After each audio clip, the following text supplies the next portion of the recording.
Hello, everybody. I'm Dan Murrell, here from the road once again, visiting family for the holidays, and I am here to break down this past weekend at the box office as we enter the very lucrative Christmas week. And it's interesting because there's one movie where I think we would have a 5-alarm fire on our hands if we weren't entering this Christmas week. Another movie that opens strongly, and we'll see how it does over the next few days. So let's break down the weekend box office. This is for December 20th through the 22nd. These are the estimated numbers because I opted to go on Monday to kind of get this out of the way before the holiday. And Sonic the Hedgehog 3 takes the number one spot with a $62 million opening. Some people thought that it might go a little bit higher based on the early numbers. The reviews were very strong for the film, but it opens at $62 million, and we'll see how it does over this Christmas week. Mufasa the Lion King is the movie that I think people would absolutely be running around with their hair on fire if this were any other weekend with a $35 million opening. That is far below expectations. The only real hope for Mufasa at this point is that it is able to really rack up money over this next week and then going into the new year. But still, it's hard to think of this opening weekend and define the opening 3 days as anything but disappointing, because this was a sequel to a movie that made over $1 billion. We'll talk about that later on in the show. The Lion King brand for it, not just to open in second place, but to open so far behind in second place. That's not, I think, what Disney would want after these first 3 days. This is interesting, though, because it is Christmas week, and with so many families going to the movies during the Christmas holiday, we can't quite make a final determination, high or low. If you'll remember, a couple years ago, Avatar opened to a number that people thought was way too quote-unquote low. People were calling it a flop after its first 3 days, and then it went on to dominate the Christmas week and become an incredibly successful film. However, there have been plenty of movies that launched to much higher numbers on this 20th through the 22nd window. So with Mufasa, not a good start for it domestically. We'll see what it does over the next week. But Sonic the Hedgehog 3, I think, if you're Paramount, you've got to be happy with how it's doing. The big question with that one is it heavily front-loaded with fans of the games and fans of Sonic that went more on the opening weekend than they're going to go this next week? Or is it going to continue the success into Christmas week? That's something we're not going to know until we cover it on next week's show. In third place was Wicked. We talked last week on the show that if it kept the same trajectory, that it would likely at some point outgross Moana 2, and that happened at the weekend box office. It made $13.5 million, dropping just 40%. Moana 2 comes in at an estimated $13.1 million, dropping about 50%. Both of these movies are doing just fine at the box office, but it is interesting that Wicked has now come back and is outgrossing Moana 2. Homestead comes in fifth place. This is the latest release from Angel Studios, starring Neil McDonough in a post-apocalypse U.S. after a nuke is detonated. It brings in about $6 million. In sixth place was Gladiator 2, which brought in $4.4 million. Kraven the Hunter comes in seventh place after a massive 71.8% drop in weekend number 2, bringing in just $3.1 million. More on that in a couple minutes. Red 1 stays in the top 10 despite being available on Amazon Prime Video. It brought in $1.4 million, trying to get to that $100 million domestic mark. The Lord of the Rings, The War of the Rohirrim, has a similar drop to Kraven the Hunter. It dropped 72% for $1.2 million.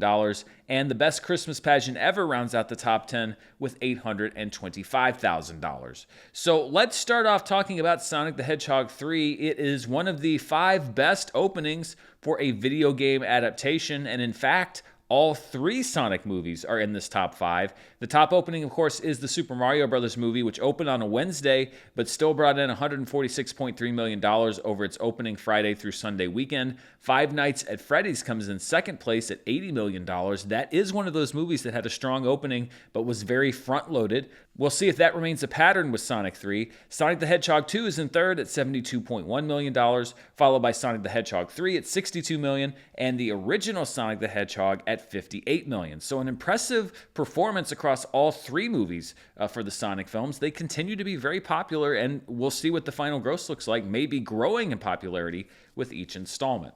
Let's talk a little bit about Wicked and Moana 2. We introduced this chart last week. This is tracking their box office performance through 26 days. Now, 26 days would be the full theatrical run of Moana thus far. But remember, Wicked opened a little bit earlier, so this is not Wicked's full theatrical run, and the days don't quite sync up because Moana opened on a Wednesday versus Wicked, which opened on a Friday. But I talked last week about that pattern where Moana would open up a lead, Wicked would close it during the weeks, and then when you got to the weekends, Moana would open up that lead again, and you see that pattern repeat, but it gets smaller every time.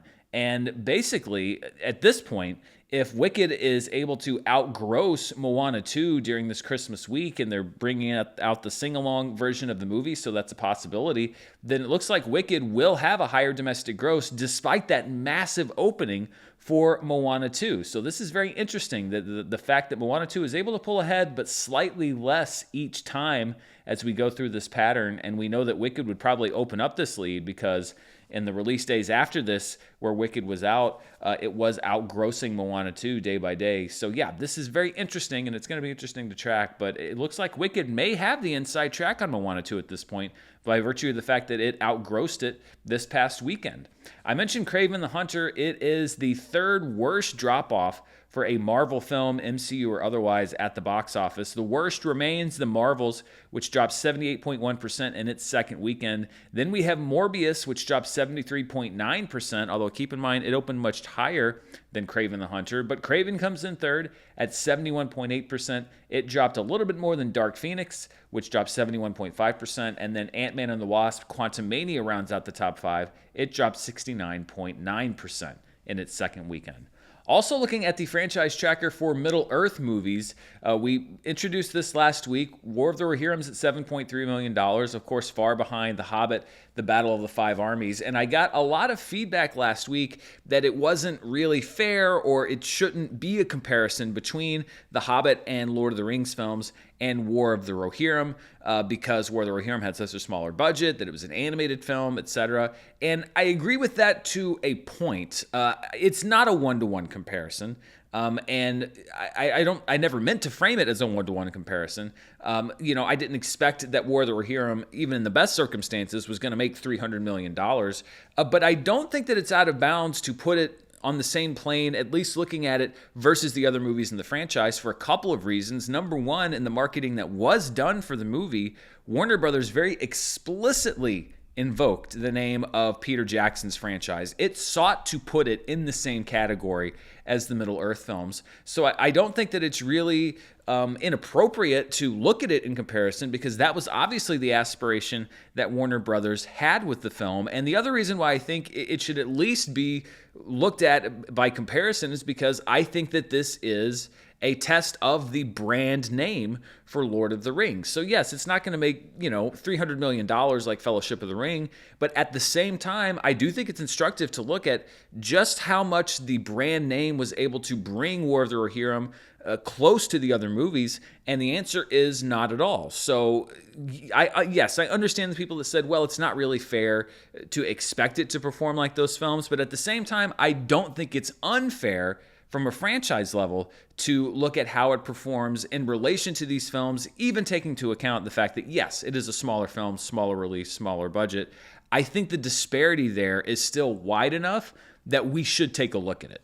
Dropping out of the top 10 this week, we had three movies. Interstellar, the 10th anniversary re-release, which is out after 2 weeks. Push Pull the Rule Part 2, which is also out after 2 weeks. And then White Christmas, which was a late addition into the top 10 last weekend. We'll cover that later. That is out after 1 week. And looking at the biggest theater count changes for the past weekend, Gladiator 2 lost the most theaters as of now. Sometimes this gets revised when the final numbers come in. It lost 827 theaters. It remains in 2,397. The best Christmas pageant ever, ironically, as we go into Christmas, lost not quite half of its screens. It lost 658 of them. It remains in 861. Moana 2 lost 400 theaters. It's still in 3,600. Wicked lost 393 theaters. It's still in 3,296, and then Flow lost 178 theaters. It's still in 199.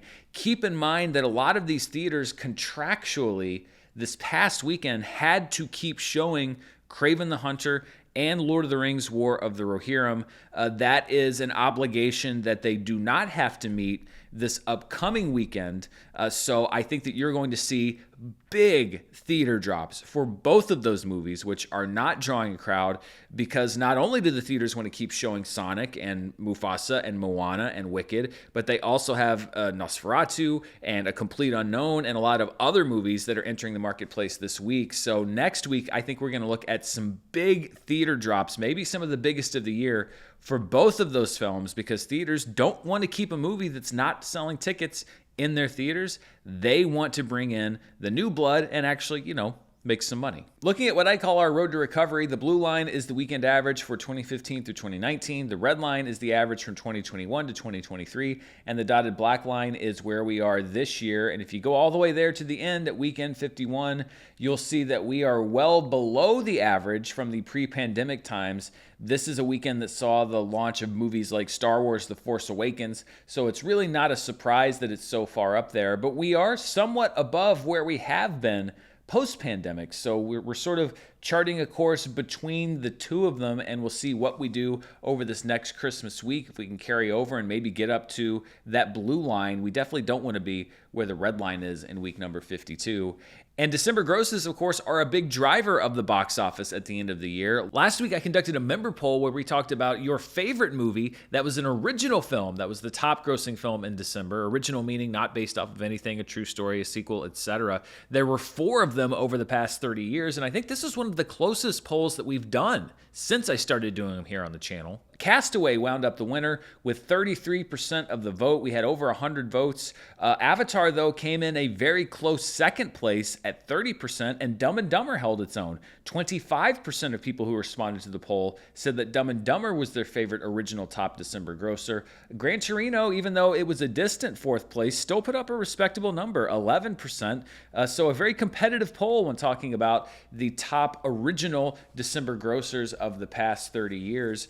And for this week's member poll, we're going to look back at 2024, not to movies that were hits, but to movies that were flops. I picked 4 movies, and the question this week is, which 2024 flop do you wish had been a hit? Now, when I say had been a hit, I don't mean would have been a better movie. I'm talking about a movie as it is that you wish had been a box office success. And the 4 movies I picked were Megalopolis, Joker, Folie à Deux, Transformers 1, and Furiosa, a Mad Max saga. All movies that did not do well at the box office. All movies that have their defenders in their own way. So which of these movies do you wish had been a hit? If you're a member here on the channel, you can vote in that poll. If you're not a member, depending on how you're watching the show, there may be a button for you to push to become a member. If not, go down to the description. There's a link that will show you how to become a channel member. You can do things like vote in these polls. You'll get custom badges and emoji, and you'll also get early access to a lot of the videos that I do here on the channel. So I'd love to have you come and be a part of the show. Vote on these polls, because the results are always interesting. So this is, I think, going to be an interesting result as well as we talk about 2024 flops that you, the viewers, wish had been hits. Let's take a look now outside of the domestic marketplace to the international box office. This is all markets outside of the US and Canada. And not surprisingly, Mufasa the Lion King is at number 1. It made $87.2 million. Moana 2 is in second place with $32.8 million. Then we have Wicked, which brought in $12.6 million. In 4th place is The Prosecutor, a Hong Kong action movie directed by and starring Donnie Yen about a prosecutor who puts his life on the line for an innocent man. It brought in $7.1 million. And then Kraven the Hunter rounds out the top 5 at $5.8 million. And a lot of you may be saying, well, wait a minute, where's Sonic the Hedgehog 3? Strangely, this is kind of a reversal of what we often see, which is movies that will open in international markets a week or 2 before we get them here domestically. Sonic the Hedgehog 3 actually opened here domestically first before it opened in any markets. It starts its international rollout this upcoming weekend and going into January. So next week we will have a better idea of what Sonic's domestic outlook is, but we'll also have a better idea of what its outlook is worldwide, because that's when it starts hitting all of the international markets and then rolls forward going into 2025. When we combine these international numbers with our domestic numbers, we get the top 5 films worldwide, and Mufasa the Lion King is at number 1 with a worldwide debut of $122.2 million. Unlike Sonic, it is pretty much day and date around most of the world. So again, by Disney standards, that's a pretty disappointing opening for a movie that made over $1 billion.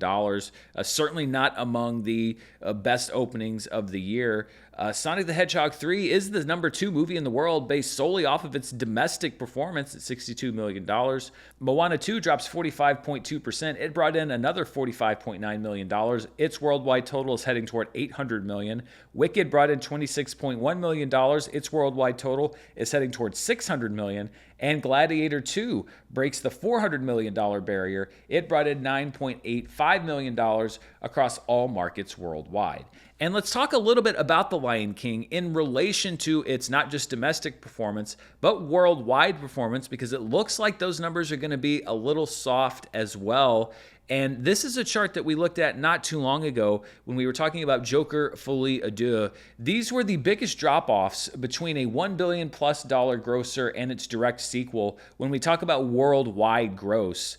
And I think that Mufasa is somewhat in danger of landing on this chart. The Marvels had an 82.3% drop-off from the first Captain Marvel film. Joker Folie à Deux settled in at an 80.9% drop-off from the first Joker movie. Alice Through the Looking Glass dropped 73% from the first film. Aquaman and the Lost Kingdom dropped 61.7% from the first Aquaman movie. And Transformers The Last Knight dropped 45.4% from Transformers Age of Extinction. And let's look at the thresholds for Mufasa to avoid making this list. You can see that 2019's The Lion King earned $1.66 billion.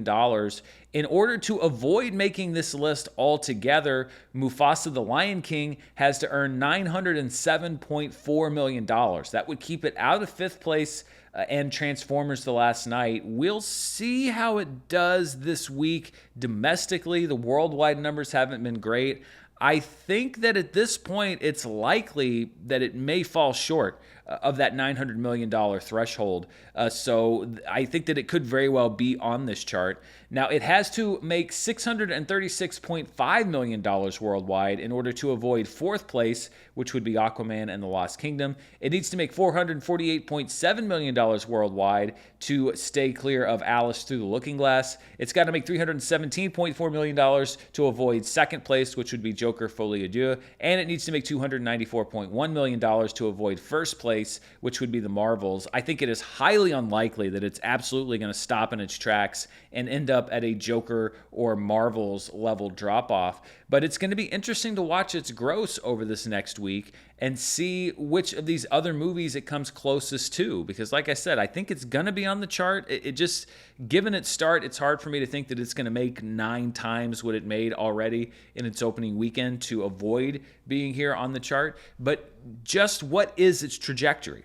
That's going to be very interesting to watch over the next, let's say, 2 weeks. A quick update to Ridley Scott and his worldwide grosses. Last week, we showed you that Gladiator 2 is now one of his 5 highest grossing films worldwide. Over the past week, it jumped over Prometheus for number 3, so it is now behind the original Gladiator at $451.6 million and The Martian at $653.9 million. So we'll see if Gladiator 2 has enough gas left in the tank to get there to that number 2 spot. We have a lot more to go over, but before we do, I want to thank the sponsors for this week's show. This video is brought to you by The Perfect Gene. All right, we are past the moment of last-minute gift shopping. We're in emergency mode. Christmas may have even passed by the time you hear this. Maybe you didn't have time. Maybe the people on your list were tough to buy for. Listen, this isn't a place of holiday judgment, but it's not too late to give the gift of amazing jeans with The Perfect Gene.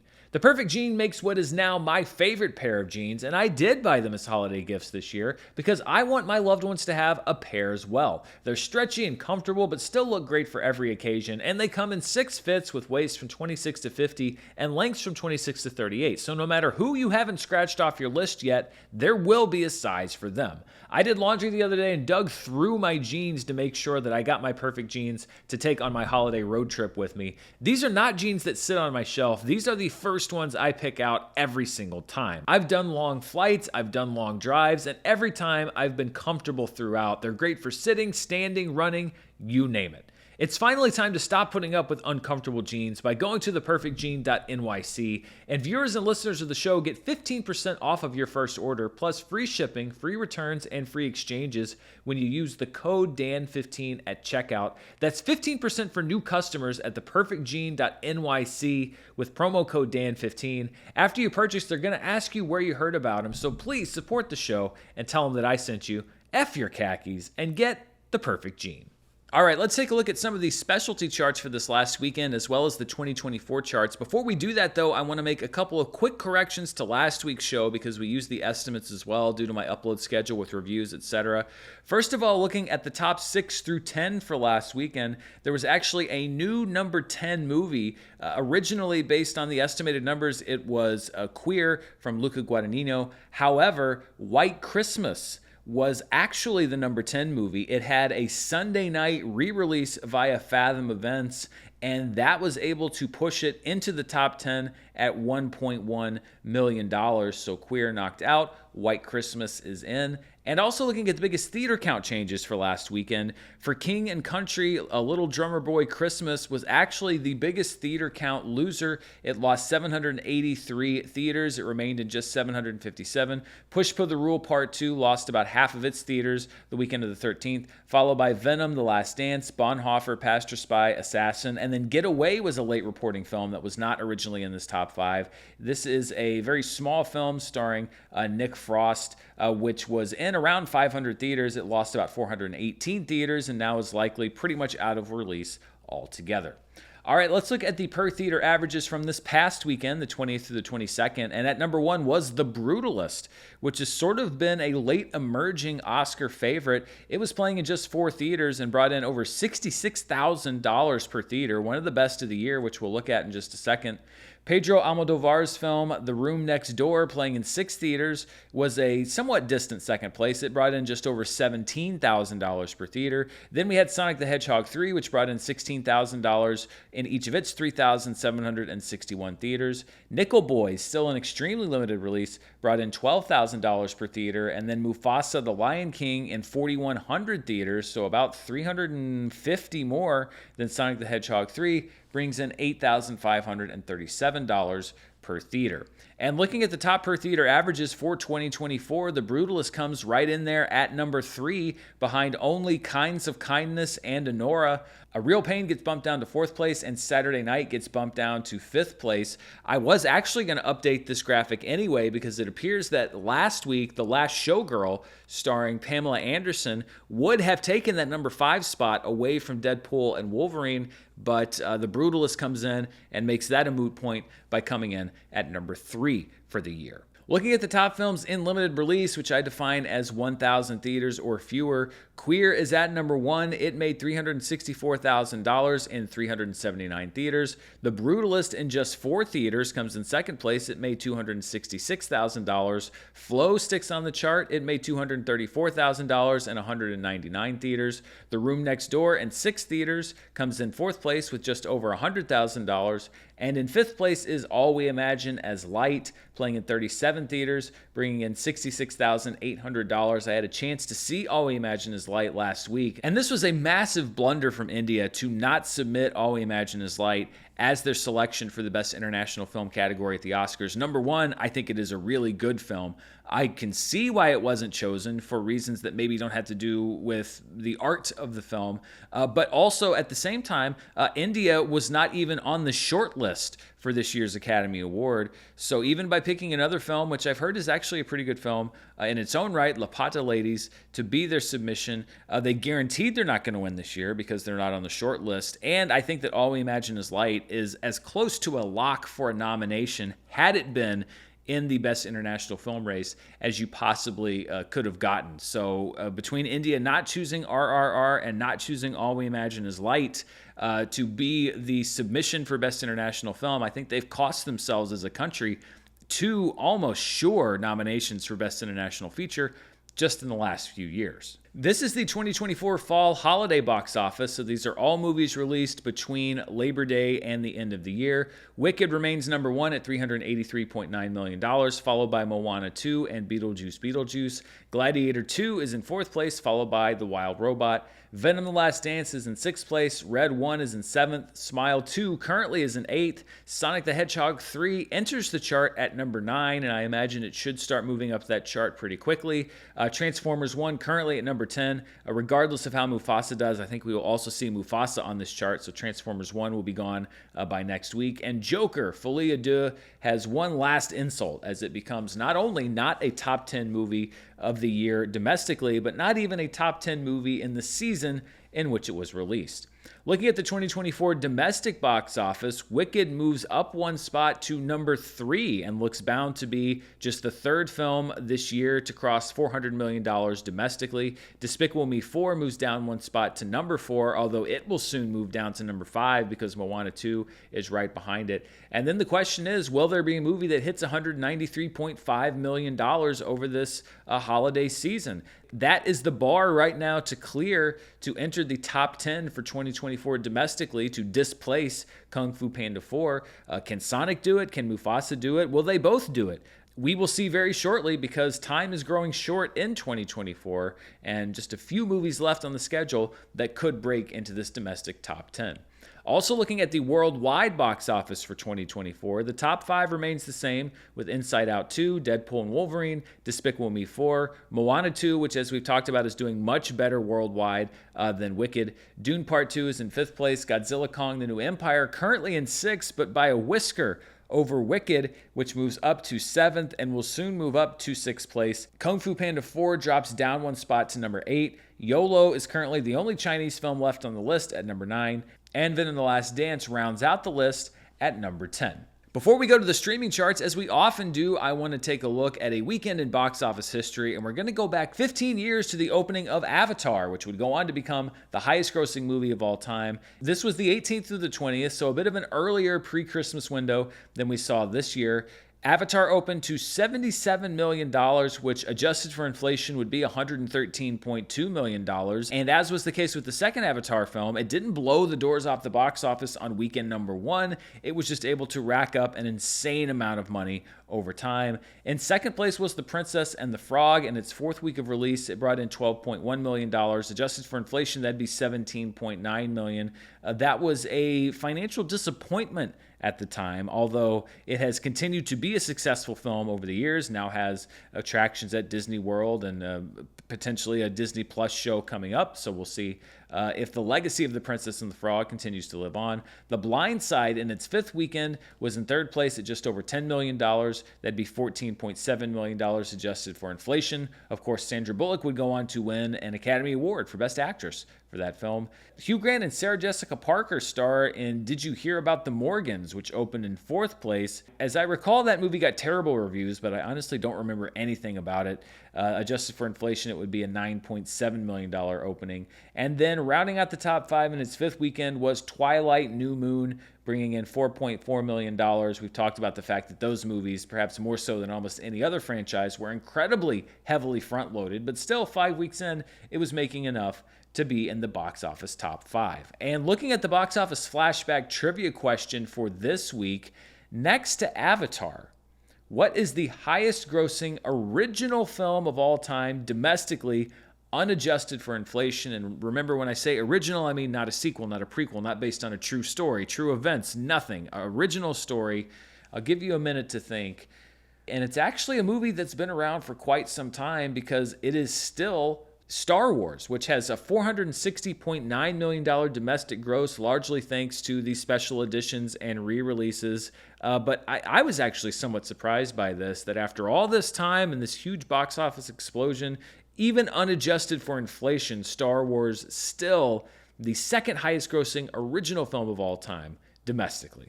So that's what I got at the box office. Let's take a quick look at the streaming charts, and we'll start with the latest from Netflix. This covers the week of December 9th through December 15th. And Netflix has a hit on their hands with Carry On, which opened to 84 million hours watched and 42 million total views. That is one of the best numbers for any program on Netflix so far this year. We'll break that down in a couple minutes. In second place was That Christmas with 17.13 million total views, followed by Black Dove's Season 1, which is holding well, 14.56 million views. Then we have Mary in fourth place at 13.2 million. Right behind Mary is The Grinch at 13.19 million, so kind of mixing two different Christmas stories there. In sixth place is a Netflix original miniseries called La Palma, about a family from Norway who takes a Spanish island vacation that's interrupted by a litany of natural disasters. That brought in 13.11 million, followed by The Children's Train in seventh. Yikes, what a week for It Ends With Us to hit the Netflix top 10 as the explosion of what happened during the production of that movie hits the headlines. It also hits the top 10 at 10.95 million, although it should be noted that these numbers came in before this week's news broke as far as the lawsuits and everything else. What a nasty sounding situation the production of that movie seems like. In ninth place was Our Little Secret at 10.4 million views, and then Subservient stays in the top 10 at 8.74 million views. And I mentioned that Carry On had one of the best numbers for Netflix this year. It actually had the best debut of any movie on Netflix in 2024 with 42 million views. That displaces Beverly Hills Cop Axel F, which I think had several more days to rack up views. It had 41.05 million views. Under Paris gets bumped down to third. The debut of Damsel is bumped down to fourth, and The Union gets bumped down to fifth. And when we talk about Netflix debuts for any type of programming, Carry On comes in third place. It trails only the 46.64 million views that the Jake Paul-Mike Tyson fight had, and the 45.05 million views that Bridgerton Season 3 got when it first debuted.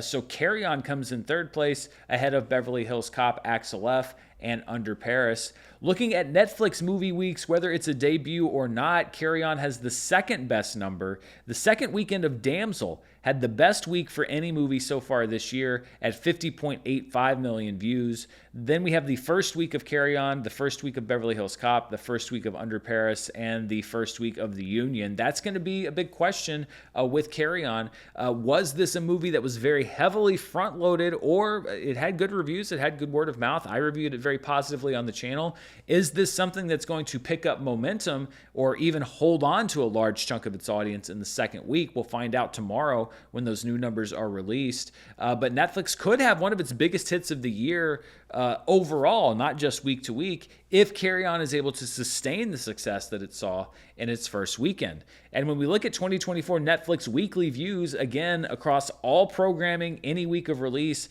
Damsel has the highest weekly number of the year at 50.85 million views, followed by the Jake Paul-Mike Tyson fight and Bridgerton Season 3. Carry On is now in fourth place, and Beverly Hills Cop Axel F is in fifth place.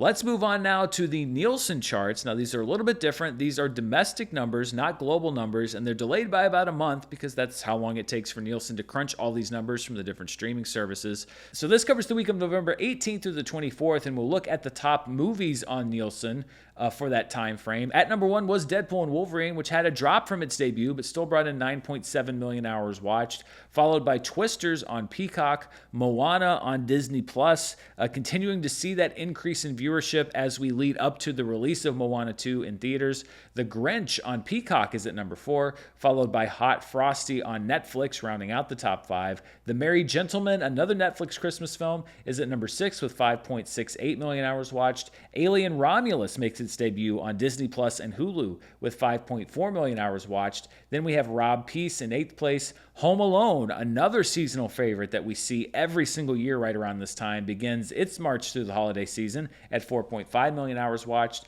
And then Buy Now, The Shopping Conspiracy on Netflix rounds out the top 10 at 4.2 million hours watched.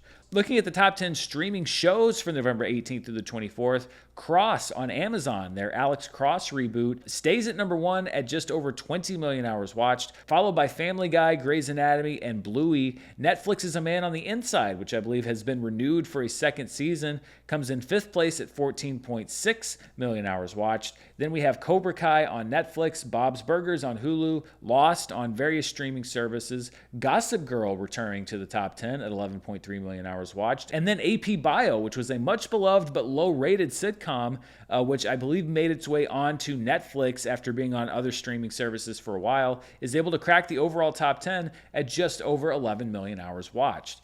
And Cross is actually, with just 2 weeks of data in, one of the 10 most watched programs on Amazon Prime since Nielsen began reporting numbers in 2020. So it's a very successful show, and it comes in just behind The Summer I Turned Pretty. Of course, the most watched Amazon Prime program since 2020 is The Boys at 349.4 million hours watched, followed by Reacher, which has a new season in 2025. The Lord of the Rings, The Rings of Power, was not able to even temporarily get to that number 2 spot. It's at number 3 at 222.1 million. Then we have Jack Ryan and Fallout. The Wheel of Time, I believe, also has a new season coming up soon. It's at number 6, followed by The Marvelous Mrs. Maisel and The Terminal List. These are the top streaming shows when you look at it by watch time per available episode. So we take the total hours watched, divide it by the number of episodes you can see, and that tells us roughly how many people are watching, and this benefits shows that have smaller episode counts.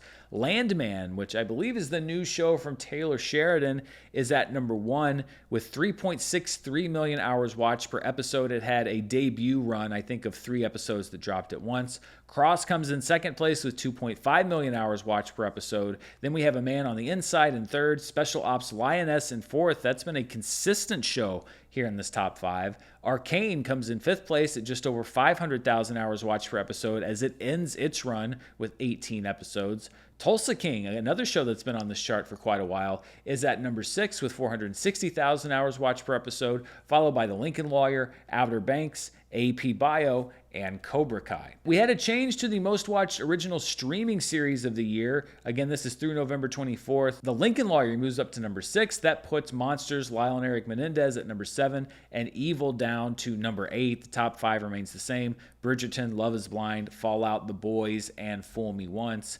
And we also have a change to the most watched original streaming series since Nielsen began reporting numbers in 2020. Because of the new episodes that dropped, Cobra Kai moves up to number 6, which moves Virgin River down to number 7. Manifest, The Great British Baking Show, and Wednesday round out the top 10. And looking at the top 5, we have Stranger Things, which is obviously looking to add a lot of numbers to their total next year. Ozark is in second place, followed by Bridgerton, Love is Blind, and The Crown.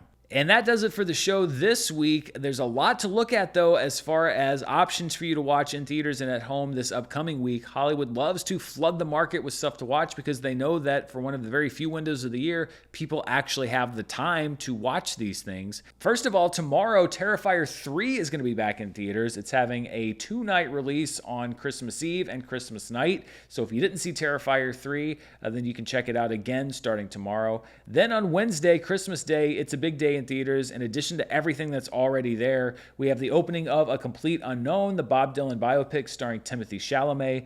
Nosferatu, which was one of my favorite movies of the year. You can see my review for that film and A Complete Unknown here on the channel. Hits theaters on Christmas Day. I am probably going to go see it again sometime this week because I just thought that was a great movie.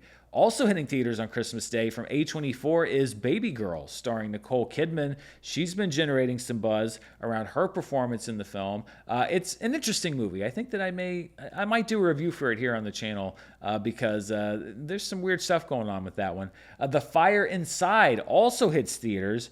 This is around real-life boxer Clarissa Shields, directed by Rachel Morrison and written by Barry Jenkins, who also directed Mufasa the Lion King. It should also be noted that the sing-along version of Wicked will hit theaters starting on Christmas Day. We'll see if that does a lot to boost the movie's box office. Opening in limited release is Better Man, the Robbie Williams biopic where he is portrayed by a CGI chimpanzee. Sure, that movie goes wide in January. And also available on Christmas Day on Disney Plus is the Doctor Who Christmas special. So if you are a Whovian and you are looking for a new Doctor Who Christmas special, well, Disney Plus has you hooked up. Also on Thursday, the day after Christmas, Squid Game Season 2 hits Netflix. This is the follow-up to the most watched program ever on that streaming service.